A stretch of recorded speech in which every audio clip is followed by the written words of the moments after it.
Hello everyone, আশা করছি আপনারা ভালো আছেন। যে যেখান থেকে ভিডিওটি দেখছেন শেয়ার করে ফলো দিয়ে লাইক দিয়ে পাশে থাকবেন। এই তো দেখতেই পাচ্ছেন আমরা হাজব্যান্ড ওয়াইফ দুজন তো রাত্রেবেলা বের হয়ে গেলাম বাজার করব, ভালো কথা।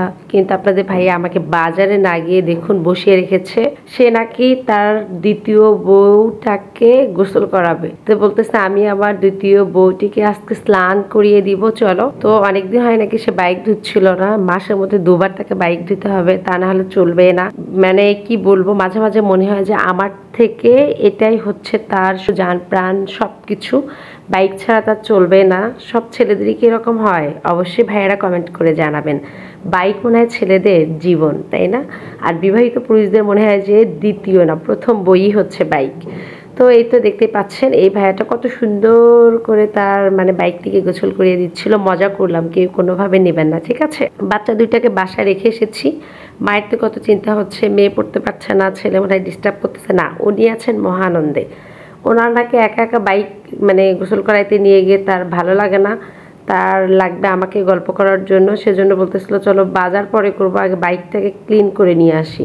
তো এই তো যেমন কথা তেমন কাজ, বাইকটাকে ক্লিন করে দিচ্ছে। ভাইয়াটা কত সুন্দর যত্ন নিয়ে এসে পরিষ্কার করছিল, আর আমরা দুজন বসে গল্প করছিলাম। গল্প করার এক পর্যায়ে মনে হলো যে না, গল্প করলে তো হবে না, আমাদের বসে বসে একটু ভিডিও করে আমাদের বন্ধুদের সাথে শেয়ার করতে চাই আমি কিভাবে মানে বাইক ফর্ম ওয়াশ করে। প্রথমে ভাইয়াটা পানি দিয়ে সম্পূর্ণ বাইকটাকে মানে ধুয়ে স্টার্ন করে রাখলো, তারপরে পানি দিয়ে ধুয়ে তারপরে দেন হচ্ছে এটা কি দিল, শ্যাম্পু হয়তো বা মেবি পানির মধ্যে বা কিছুর মধ্যে মিক্সড করে এরকম দিল একটা পাইপের সাহায্যে। দেওয়ার পরে ভালো করে ভাইয়াটা হাতের সাহায্যে একদম ডলে ডলে ময়লাগুলো ক্লিন করে তারপরে আবার পানির সাহায্যে ধুলো। ধোয়ার পরে এখানে ভাইয়াটা বাতাসের সাহায্যে কারেন্টের মেশিন দিয়ে মানে এয়ার বাতাসের সাহায্যে সুন্দর করে এটা ক্লিন করে দিচ্ছে। আমি কিন্তু জানি না, যে নাম জানো অবশ্যই কমেন্ট করে জানাবে, ঠিক আছে? ভুল ত্রুটি হইতেই পারে। তো ভাইয়া মানে বাতাস দিয়ে এটা সুন্দর করে শুকানোর চেষ্টা করছিল।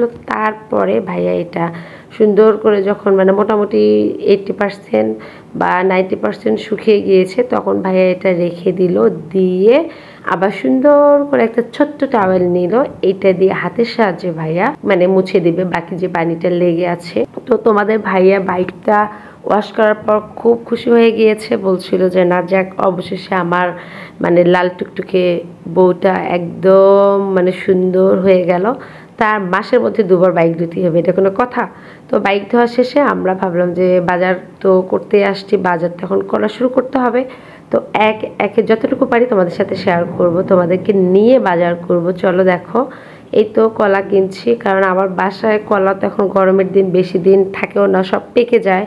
যে একটা মানে কাঁদি বা ছড়া নিয়ে যা রাখবো তারও কোনো উপায় নাই। আর এই তো এখানে দেখতেই পাচ্ছ 15টা না 20টার মতো কলা নিয়ে নিল, সবজি কলা। এগুলো হাইস্ট 2 দিন যাবে মেবি আমার বাসায়, কারণ আমার রাজপুত্র কি বলবো অনেক কলা খায়। এত মানা করি যে 2টা 3টার বেশি খাওয়া যাবে না। আমার কি বলবো, কলা বলতে পাগল, ওর জীবনটাই কলা। কেনার পরে এই যে বাসায় চলে আসলাম। এই যে আপনাদের ভাইয়া শাক নিয়ে আসছে, দেখেন কতগুলো শাক নিয়ে আসছে, মিষ্টি পাট শাক, লাউ শাক। তারপরে চলুন কিচেনে যাওয়া যাক, কিচেনে কি নিয়ে আসছে দেখি। আমি তো বাজার থেকে এসে ভাত বসাই দিছি, এই যে ভাত বসাই দিছি, ভাত হচ্ছে। আর এদিকে চলুন বাজারটা বের করে ফ্রিজে রেখে দেই। আমার এই যে ফ্রিজটা এখন আমি কিচেনে নিয়েছি, কেমন হয়েছে ওকে কমেন্ট করে জানাবেন। এখন এই যে ফ্রিজে রেখে দিব, ফ্রিজ আমার না দেখায় মেসি হয়ে আছে। তো বাজারগুলো আমি এখন বের করব আপনাদেরকে সাথে নিয়ে। এই যে বাজার কি কি বাজার নিয়ে এসছে দেখি, বিসমিল্লাহ। এই যে বেগুন নিয়ে আসছে, হচ্ছে এই যে সাজনা, অনেক জায়গায় কিন্তু এটাকে লাজনাও বলে, কিন্তু আমাদের দেশে সাজনাই বলা হয়। এই যে পটল, আজকে আমার হাজবেন্ড অনেক বাজার নিয়ে আসছে। এই যে দেখুন বাবুদের জন্য নিয়ে আসছে বরবটি, লুডুস খাওয়ার জন্য লাগে। আল্লাহ, এটা কি নিয়ে আসছে, তরমুজ নাকি?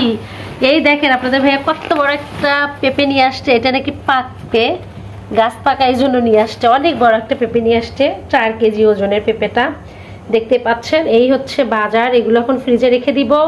এই তো সবজিগুলো ফ্রিজে রেখে দিলাম, পেঁপেটা রেখে দিলাম আলাদা করে। তারপরে যে এখন আমি শাকগুলো কেটে নিব।